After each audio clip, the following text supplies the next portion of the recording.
ইসলাম bank বাংলাদেশের শুরুর পিছনে ভূমিকা পালন করেছিলেন এবং সহযোগিতা করেছিলেন বিএনপির যিনি প্রতিষ্ঠাতা শহীদ প্রেসিডেন্ট জিয়াউর রহমান।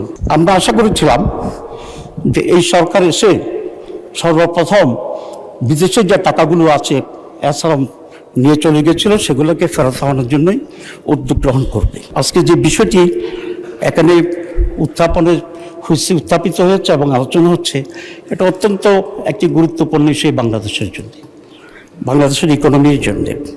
ইসলামী ব্যাংক যারা প্রতিষ্ঠা করেছিল তারা দেশের অত্যন্ত সম্মানীয় এবং অত্যন্ত যোগ্যতা সম্পন্ন ব্যক্তিরা ছিল, এবং ইসলাম ব্যাংক বাংলাদেশের শুরুর পিছনে যিনি গুরুত্বপূর্ণ ভূমিকা পালন করেছিলেন এবং সহযোগিতা করেছিলেন, অনুমোদন দিয়েছিলেন, এটা আমার সামনে যারা বসে আছেন বিএনপির যিনি প্রতিষ্ঠাতা শহীদ প্রেসিডেন্ট জিয়াউর রহমান, এটা ওনারা জানেন কিনা আমি জানি না। ওনার উৎসাহে অনুমোদনেই এদেশে প্রথম ইসলামিক ব্যাংক এখানে প্রতিষ্ঠিত। অনুমোদন বলতে অফিসিয়াল না, যে প্রসেসই করছেন উনি, but he was the one of the pioneer, যেটা এদেশে ইসলাম ব্যাংক গঠনের ক্ষেত্রে ভূমিকা রেখেছিলেন। এবং ইসলাম ব্যাংক একটি আন্তর্জাতিক ইনভেস্টমেন্টের মাধ্যমে এখানে তৈরি হয়েছিল, আপনি জানেন। এখানে আইডিবির ফান্ডিং ছিল, কুয়েত ফাইন্যান্স ব্যাংকের ফান্ডিং ছিল, আল রাজি যেটা বিশাল কোম্পানি আল রাজি, সেখানে ফান্ডিং ছিল, এবং বাংলাদেশের কতিপয় ইসলামপ্রিয় মানুষের ফান্ডিং ছিল। ইসলাম ব্যাংক পরিপূর্ণভাবে একটি যোগ্য এবং সততার ভিত্তিতে পরিচালিত হয়েছে। আজকেও ইসলাম ব্যাংকের যারা স্টাফ আছেন, চাকরি করছেন, এদের কারো বিরুদ্ধে দুর্নীতির অভিযোগে এমন কোনো অবস্থান সেখানে ছিল না। ইট ওয়াজ ফুললি একটা নিরপেক্ষ স্পিরিচুয়াল স্পিরিট এবং সততার ভিত্তিতে ইফিশিয়েন্টলি এই ব্যাংক পরিচালিত হয়। এবং সেই কারণেই এশিয়াতে 11 বারের মতোই এই ব্যাংকটি প্রাইভেট সেক্টরের প্রধান ব্যাংক হিসাবে আবির্ভূত হয়, এবং যেটা বলেছে সবচেয়ে গণমুখী ব্যাংক ছিল ইসলামী ব্যাংক।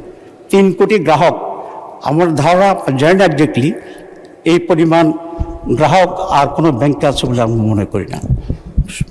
স্বৈরাচার যখন ক্ষমতায় আসলো, তারা এই ব্যাংকটাকে লুটপাট করার জন্য তারা সিদ্ধান্ত নিয়েছে। এস আলমের মতো ব্যাংক লুটের বিশ্ব ডাকাত আনফর্চুনেটলি এই ব্যাংকের কর্ণধার হিসাবে তৎকালীন স্বৈরাচার শাসক তাকে সেখানে চলে যায়। আপনারা দেখেছেন যে রিপোর্টটা ইসলামী ব্যাংক একটা তদন্ত কমিটি করেছিল।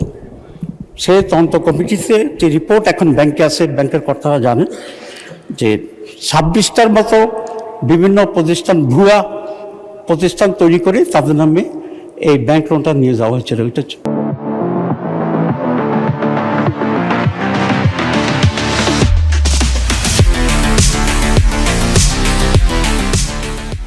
এই ভুয়া কোম্পানিগুলির 26 জন যারা আছে, তাদের মধ্যে আপনার এস আলমের বাসার চাকর, তার চাকরানি, তার পিয়ন, তার কর্মচারী, এই ধরনের বহু লোককে দিয়েই একেবারে ভুয়া কোম্পানি গঠন করে আপনার 1,25,000 কোটি টাকা এই ইসলামী ব্যাংক থেকে সরিয়েছিল। এই অভ্যুত্থানের পরে আপনার আবার নতুন করে এই ব্যাংক কিছুটা প্রাণ ফিরে পায়। 26,000 কোটি টাকার মতো নতুন টাকা এখন গ্রাহকদের পক্ষ থেকে আছে। আমরা আশা করেছিলাম যে এই সরকার এসে সর্বপ্রথম বিদেশের যে টাকাগুলো আছে এছাড়াও নিয়ে চলে গেছিল সেগুলোকে ফেরত আনার জন্যই উদ্যোগ গ্রহণ করবে। কিন্তু আমরা লক্ষ্য করছি সেই দিকে না গিয়ে গভর্নমেন্ট বিতর্কিত লোকদেরকে সেখানে বসিয়ে এখন যে পরিমাণ কিছু টাকা আছে জনগণের টাকা, সে টাকাকেও কীভাবে লুটপাট করা যায় সেরকম উদ্যোগ গ্রহণ করছে বলে আমরা সেটা দেখি। যে ব্যক্তিটিকে এখন চেয়ারম্যান হিসাবে নিয়োগ করা হয়েছে, তার ব্যক্তিগত চরিত্র, তারপর টাকা আত্মসাৎ, ঘুষ খাওয়া, এই ব্যাপারে ইতিমধ্যেই বহু রিপোর্ট আমরা এখানে দেখতে পাচ্ছি। এর কয়েকটি লোককে ইসলাম ব্যাংকের যেখানে সততাই অন্যতম প্রধান বিষয় ছিল, এফিসিয়েন্সি প্রধান ছিল, সেই সৎ ব্যাংকটির চেয়ারম্যান বানানো হয়েছে একজন পরীক্ষিত প্রমাণিত আত্মসাৎকারী এবং দুর্নীতিবাজ ব্যক্তিকে। এরকম লোকেরা যদি এখানে চেয়ারম্যান হয় তাহলে অ্যাসালামের মতোই তারা বাকির টাকাগুলোকে জনগণের টাকাকে নিয়ে যাবে। এটা অত্যন্ত পরিষ্কার, এবং এই জন্যই ইসলামী ব্যাংকের গ্রাহকদের ভিতরে এক বিরাট আতঙ্ক তৈরি হয়েছে।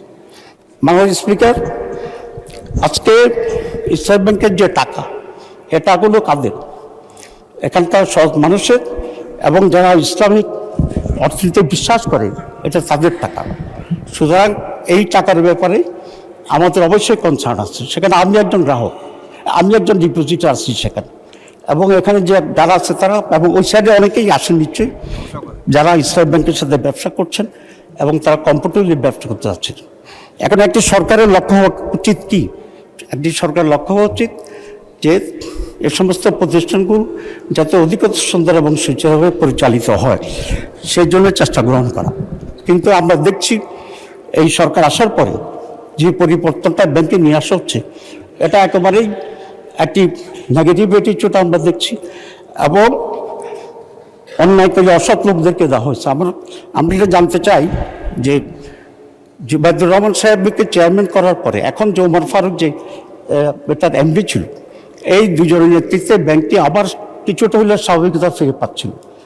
কোন কারণে আজকে চেয়ারম্যানকে চেঞ্জ করা হলো, কোন কারণে এমডিকে পদত্যাগ করতে বাধ্য করা হলো, এটা এই জাতির কাছে পরিষ্কার থাকা উচিত। তো আমি এটা পরিষ্কার করে বলতে চাই যে ইসলামী ব্যাংক এর আগে যেভাবে ছিল মোহাম্মদুর রহমান এবং এমডি ফারুক, এদেরকে সেখানে রিহেবিলিট করে আগের পর্যায়ে রেখে তাদেরকে যে রিজাইন করতে বাধ্য করা হয়েছে, সেটাকে আবার উইথড্র করে ইসলামী ব্যাংকের স্বাভাবিকভাবে চলার জন্য সে সুযোগ করে দেওয়া দরকার।